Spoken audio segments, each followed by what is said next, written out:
ଏଇ ସଂସାରର ନିଜର କିଏ? କାହାକୁ ନିଜର ଭାବିବା? ନିଃସ୍ୱାର୍ଥପର ଭାବେ କିଏ ସେ ନିଜର ହେଇପାରିବ? ସମସ୍ତେ ଏଠି ସ୍ୱାର୍ଥପର। ମାନେ ସ୍ୱାମୀ ପାଇଁ ଯେତେ କରିବ ସେବା ଶୁଶ୍ରୂଷା ଭଲ ପାଇବା ଯେତେ ଦବ, ତାପରେ ସିଏ ତମର ନିଜର ହବ।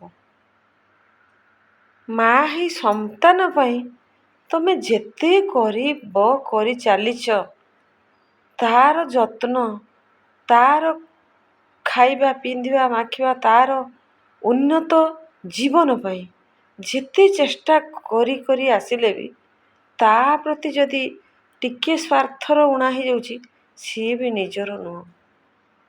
ଏବଂ ତାକୁ ବି ସେଇ ଓନ୍ଲି ପଜିଟିଭ୍ ଦରକାର, ଓନ୍ଲି ପଜିଟିଭ୍। ସମସ୍ତେ ତ ଚାହିଁଲେ ଟିକେ ଯଦି ବିରୁଦ୍ଧ ଭାବ ଆସୁଛି, ସମସ୍ତେ ପର କରିଦେଉଛନ୍ତି। ପରିବାର, ପରିଜନ, ପରିବେଶ, ଯାହା ପାଇଁ ଗଛଟେ ଲଗେଇଛେ, ଗଛକୁ ଯଦି ଠିକ୍ ସମୟରେ ପାଣିଟେ ନ ଦେଉଛେ ବା ତାକୁ ପ୍ରପର୍ ପୋଷଣ ନ ଦିଆହେଉଛି, ସିଏ ବି ତମର ହେଇକି ଛିଡ଼ା ହେଉନି। ସିଏ ବି ଶୁଖିଯାଉଛି, ମରିଯାଉଛି, ତାକୁ ବି ପାଇପାରୁନି। ସେହିପରି ଭାବରେ ଈଶ୍ୱରଙ୍କୁ, ପ୍ରଭୁଙ୍କୁ ଯଦି ନିଜର ବୋଲି ଭାବାଯାଏ, ସେଇ ପ୍ରଭୁଙ୍କୁ ପାଇବାକୁ ହେଲେ କେତେ ସାଧନା, କେତେ ତପସ୍ୟା, କେତେ ପୂଜା, କେତେ ଆରାଧନା, କେତେ ତପ, କେତେ ଜପ, କେତେ ନିୟମ, ସବୁଗୁଡ଼ିକ କଲା ପରେ ସିଏ ବି ହୁଏତ ସେଥିରୁ ଟିକେ ଊଣା ହେଇଗଲେ ସିଏ ବି ନିଜର ହେଉନାହାନ୍ତି। ତାହେଲେ ଏଇ ଜୀବନର ନିଜର କିଏ? ଏ ଜୀବନର ନିଜର ମୁଁ ଭାବୁଛି ନିଶ୍ୱାସଟା। ଏ ନିଶ୍ୱାସ ଯେତିକି ଦିନ ଚାଲିଛି ସେତିକି ଦିନ ଏ ଧରାଧାମରେ ମଣିଷ ରହିବ। ଆଉ ଏଇ ପାଣି, ପବନ, ଆଲୋକ, ଏ ମାଟି, ଯାହାକୁ ନେଇକି ଆଜି ସେ ପଞ୍ଚଭୂତର ଜୀବନଟା, ପଞ୍ଚଭୂତକୁ ନେଇକି ଅଛି। ଆଉ ଏଇ ପଞ୍ଚଭୂତ ପାଇବା ପାଇଁ ସେ କେତେ ସାଧନା, କେତେ ତପସ୍ୟା, ଆକୁ ଟିକେ ରଖିବା ପାଇଁ।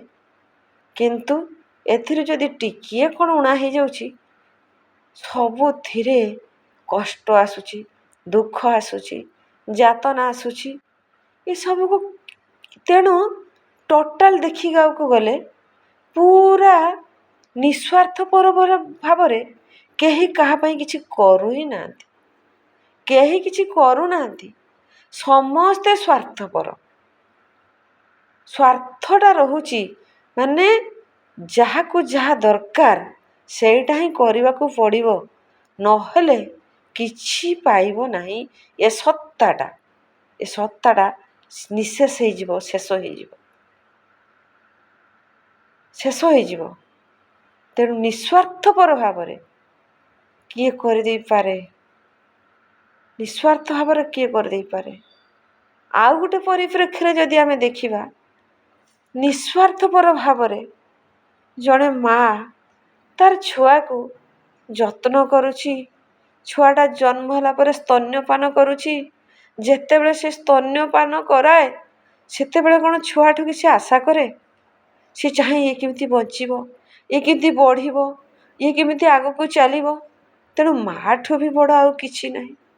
ଏଇ ମା, ଏଇ ମାଟି, ଏଇ ପାଣି, ଏଇ ପବନ, ଏଇ ଆଲୋକ, ଯିଏ ବି ଯେଉଁଠୁ ବି ଏ ସୃଷ୍ଟି ହେଇଛି, ଯେଉଁଠୁ ବି ଆସିଛନ୍ତି, ଏଇ ପଞ୍ଚଭୂତ ମା'କୁ ମିଶେଇକି ଏଇ 6ଟା ଜିନିଷ, ଏଇ 6ଟା ଜିନିଷ ଭାବେ ନିଃସ୍ୱାର୍ଥପର।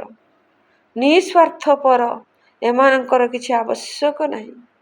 ନିଶ୍ୱାସରେ ଅକ୍ସିଜେନ୍ଟା ଯଦି ଅହରହ ନ ଚାଲିବ, ତାହେଲେ ଆଜି ନିଶ୍ୱାସଟା ବନ୍ଦ ହେଇଯିବ। ତେଣୁ ସ୍ୱାର୍ଥପର ସମସ୍ତେ ବୋଧେ ମୋତେ ଲାଗୁଛି।